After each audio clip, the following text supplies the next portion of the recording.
Vous faites pitié. Oui, monsieur le ministre, mesdames et messieurs les députés et monsieur le président ici absent, vous faites pitié. Voilà le sentiment que vous m'inspirez. Notre pays vient de traverser la crise Covid. Nous en sortons usés, fatigués, exaspérés. Derrière, nous plongeons dans la guerre en Ukraine, avec l'essence à plus de 2 €, avec les factures d'énergie qui bondissent. Dans ce tunnel, quelle lumière allumez-vous pour les Français? Aucune. Quelle espérance, quel projet, quel désir d'avenir? Rien, rien. Juste cette petite chose, banale, mesquine, étriquée, une réforme des retraites. Quelle médiocrité! Vous faites pitié. À l'Élysée, Emmanuel Macron vante, je cite, sa grande ambition réformatrice. Quelle magnifique ambition, en effet. C'est très concret. Ce jeudi, j'étais à Dieppe et j'y ai retrouvé Véronique, une auxiliaire de vie. Elle a 61 ans et à force de porter des personnes âgées, elle souffre d'une hernie. Elle suit des tas de traitements avec des aiguilles, des cachets, de l'ostéopathie. Elle aime son métier, mais il est devenu pour elle une quotidienne douleur. Nous avons fait la simulation sur mon ordinateur. Elle prend 15 mois. À cause de ses 3 enfants et de sa carrière hachée, elle prend 15 mois. À toutes les Véroniques qui ont tenu le pays debout, aux infirmières, aux caissières, aux manutentionnaires, à cette France qui se lève tôt et qui va au boulot, qu'offrez-vous? 2 ans. 2 ans ferme. Formidable ambition. Vous faites pitié. Que serait aujourd'hui, que serait une véritable ambition réformatrice? L'hôpital, pilier de l'État social, est en lambeaux. L'école, pilier de la République, recrute ses hussards noirs en job dating. Qu'on les remette sur pied l'un et l'autre, voilà une véritable ambition réformatrice. Mais surtout, la France, comme l'humanité, doit affronter son plus terrible défi, le choc climatique. Il nous faut bouleverser notre agriculture, nos logements, notre industrie, nos déplacements. Voilà qui réclame une véritable ambition réformatrice. Et pour réussir ce pari prodigieux, périlleux, nous devons réunir, rassembler, canaliser toutes les énergies du pays, tous les capitaux, toute la main-d'œuvre, tous les savoir-faire, toutes les intelligences. Mais à la place, que faites-vous? Vous bloquez le pays, vous l'embourbez. Et tout ça pourquoi? Pour économiser 0,1 point de PIB. Voilà votre priorité, vous êtes dérisoire. Et dire que Gérald Darmanin espère avec ça entrer dans l'histoire, je le cite, nous ne travaillons pas pour le journal, mais pour le livre. Parce que Édouard Balladur est entré dans les livres d'histoire, vous trouvez? Ou François Fillon, ses costumes exceptés? C'est une banalité, vous faites pitié. Vous prétendez entrer dans les livres d'histoire? Vous ne resterez même pas dans les livres de comptabilité, ou alors comme des naufrages financiers. Car en vérité, malgré vos mines sérieuses, vous ruinez le pays. Vous ruinez le pays. 169 milliards, 169 milliards, voilà notre déficit commercial qui bat tous les records. 169 milliards du jamais vu. Ce n'est plus un trou, c'est un gouffre gigantesque. 169 milliards, c'est le prix de notre dépendance géante à la Chine, à l'Arabie. Résolvez cette hémorragie. Recouvrez notre indépendance. Voilà qui serait une véritable ambition réformatrice. Mais non, à la place, nous avons droit à votre chipotage, votre bricolage sur les index seniors et les comptes de pénibilité. C'est vous les pénibles. C'est M. Thatcher qui le répétait ce matin. Je cite, M. Bruno Thatcher, il n'y a pas d'alternative à la réforme. Pas d'alternative, vraiment? Le jour où vous présentiez cette réforme en Conseil des ministres, le même jour, le 10 janvier, le journal patronal Les Échos titrait « Dividende record pour le CAC 40 en 2022, 80 milliards d'euros ». Du jamais vu, jamais connu, là encore, record de tous les temps.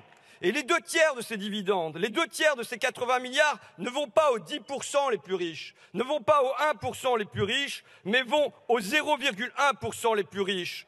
À eux, vous ne toucherez pas. Mais vous toucherez à Marivonne, femme de ménage, des bandages aux poignets et qui prend 2 ans de plus. Au service de qui êtes-vous? Au service de qui êtes-vous? C'est le syndicat des cadres qui vous a interpellé ainsi en commission. Je le cite.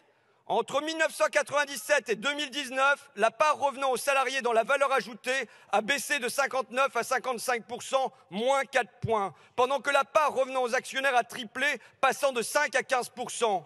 et le syndicat des cadres, encore et toujours, vous interrogez. Votre politique, vous la menez pour qui? Pour les salariés français ou pour les fonds de pension anglo-saxons? Vous faites pitié.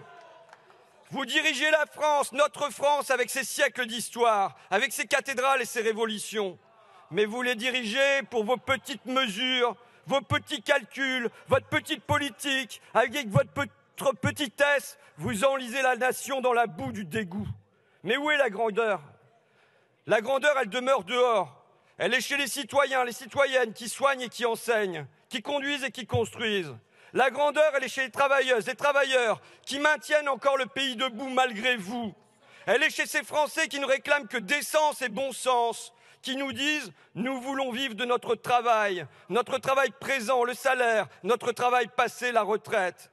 La grandeur, elle est chez ces gens qui ne sont rien, mais qui font tout.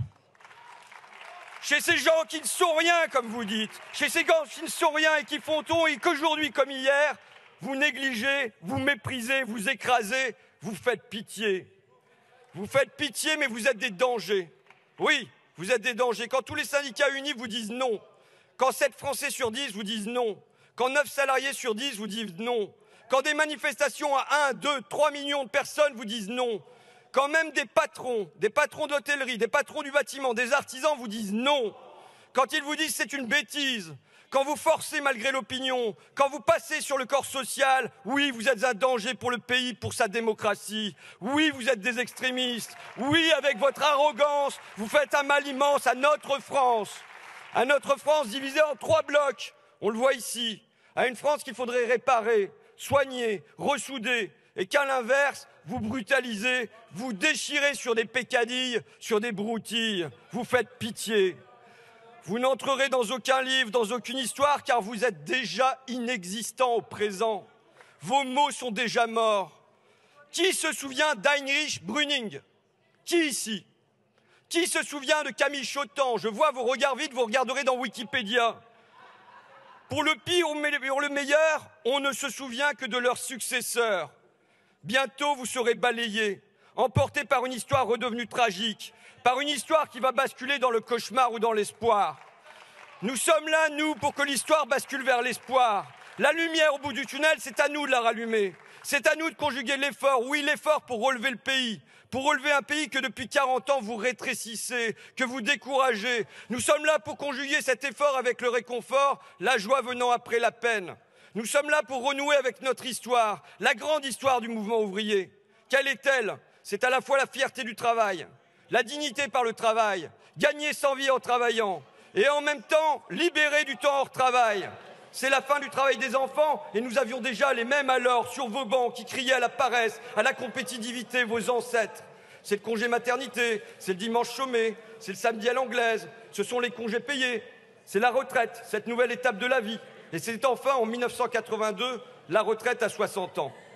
À cette époque, en 1982, quand on interroge les Français, quand on leur demande « à votre avis, que va-t-il advenir avec les retraites ?», eux pensent à une vaste majorité que la retraite sera bientôt à 55 ans.